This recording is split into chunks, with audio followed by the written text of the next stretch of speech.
Back to clean news UP. चलिए देखते हैं उत्तर प्रदेश की 25 फटाफट बड़ी खबरों को।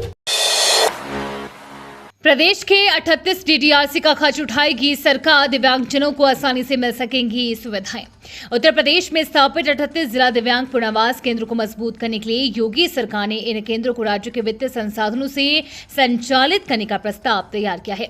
इससे न सिर्फ इन केंद्रों की कार्यप्रणाली सुधरेगी, बल्कि हजारों दिव्यांगजनों को बेहतर पुनर्वास सुविधाएं भी मिल सकेंगे। कम छात्र संख्या वाले स्कूलों के बच्चे दूसरे स्कूलों में होंगे शिफ्ट, संगठन बोले विद्यालय हो जाएंगे बंद। शासन ने कम नामांकन वाले परिषदीय विद्यालयों के बच्चों को पास के स्कूल में शिफ्ट करने का आदेश दिया है। इस आदेश का शिक्षक संगठनों ने विरोध शुरू कर दिया है। शिक्षकों का कहना है कि शासन विद्यालयों की पेयरिंग के नाम परिषदीय विद्यालयों को बंद कर रहा है। ये न सिर्फ शिक्षा के अधिकार अधिनियम की मूल भावना का अतिक्रमण है, बल्कि ग्रामीण बच्चों के भविष्य के साथ अन्याय भी है। 10 जिलों के लोगों को मिलेगा कैंसर संस्थान के विशेषज्ञों का लाभ, टेलीमेडिसिन से मिलेगी सुविधा। तकनीक के माध्यम से अब 10 जनपदों के मरीजों को Kalyan Singh super speciality cancer संस्थान के विशेषज्ञों का लाभ मिल सकेगा। इसके लिए संस्थान में टेलीमेडिसिन की स्थापना की जा रही है। इसमें मरीज डॉक्टरों से वीडियो कॉन्फ्रेंसिंग के माध्यम से जुड़कर अपनी समस्या बता सकेंगे। कोरोना महामारी के समय टेलीमेडिसिन सुविधा ने इलाज की नई राह दिखाई। कब होगा फिल्म सिटी का शिलान्यास? 2 दिन बाद होगा फैसला। येडा सिटी में प्रस्तावित अंतर्राष्ट्रीय फिल्म सिटी का शिलान्यास लगातार बढ़ता जा रहा है। सोमवार को फिल्म सिटी का शिलान्यास संभावित था, जो फिर आगे टल गया है।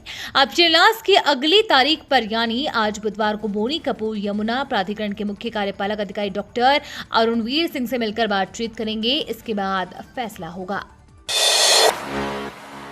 ग्रेटर नोएडा वेस्ट के सेक्टर 16B में बनेगा सरस्वती गार्डन। पार्क में दिखेगा ज्ञान, संगीत और कला का संगम। ग्रेटर नोएडा प्राधिकरण ने ग्रैनो वेस्ट के निवासियों के लिए सेक्टर 16B में सरस्वती गार्डन विकसित करने की योजना बनाई है।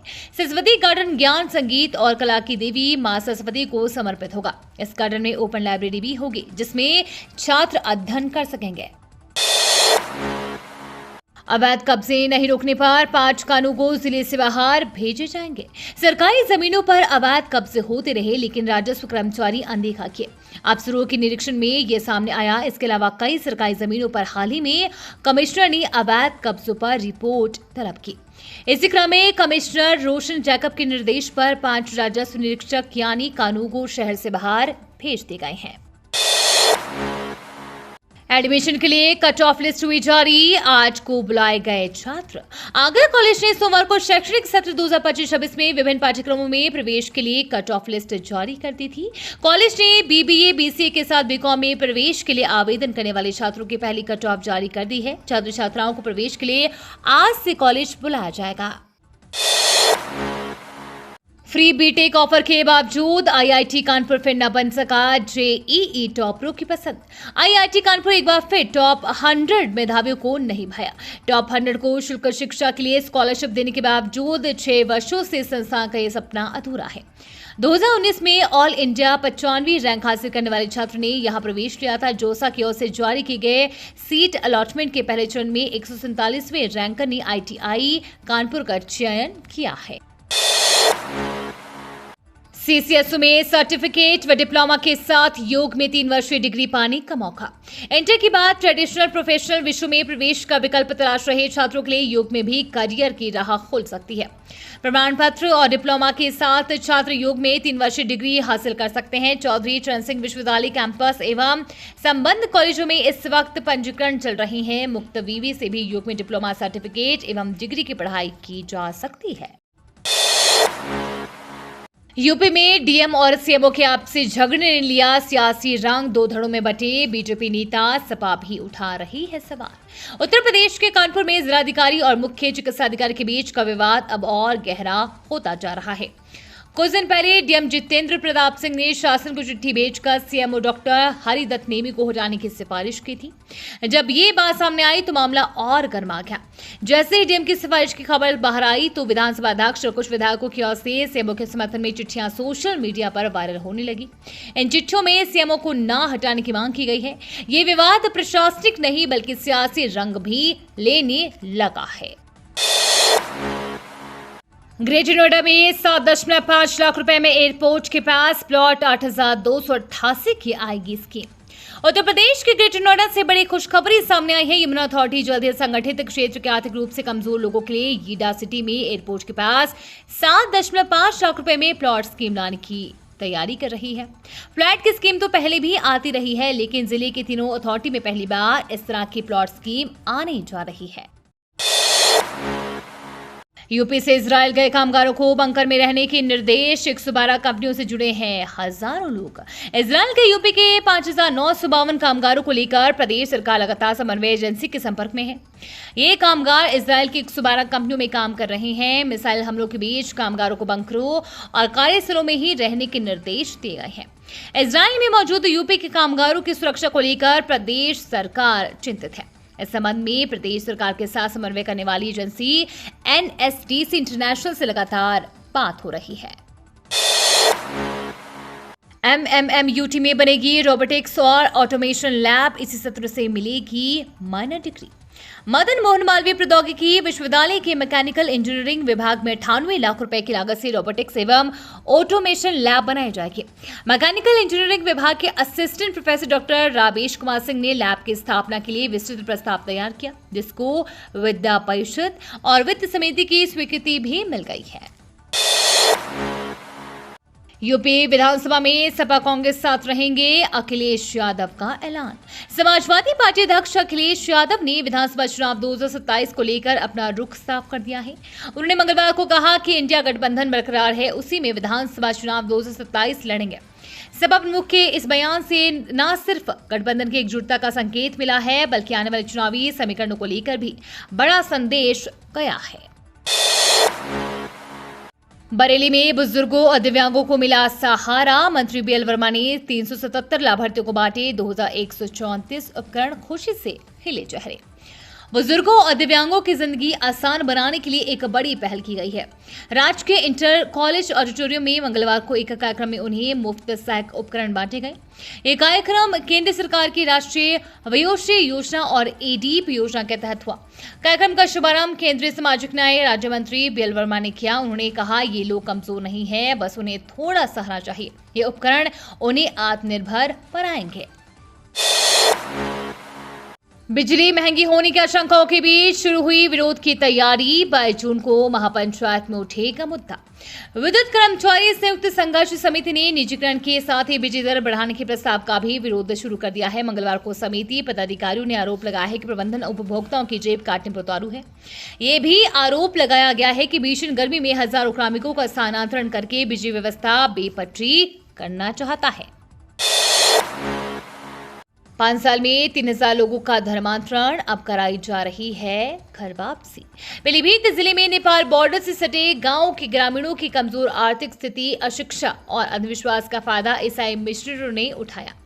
सरकारी योजनाओं का लाभ और प्रार्थना से बीमारी से निजात दिलाने का झांसा देकर बड़े स्तर पर धर्मांतरण कराया। धनराशि और स्वास्थ्य लाभ न मिलने पर ग्रामीणों ने प्रार्थना सभा में जाना बंद कर दिया, तो उन्हें परेशान किया गया, मारपीट और अन्य तरीकों से प्रताड़ित किया गया। यूपी में जल्दी खत्म होगा मानसून का इंतजार। 19 और 20 जून को होगी मूसलाधार बारिश।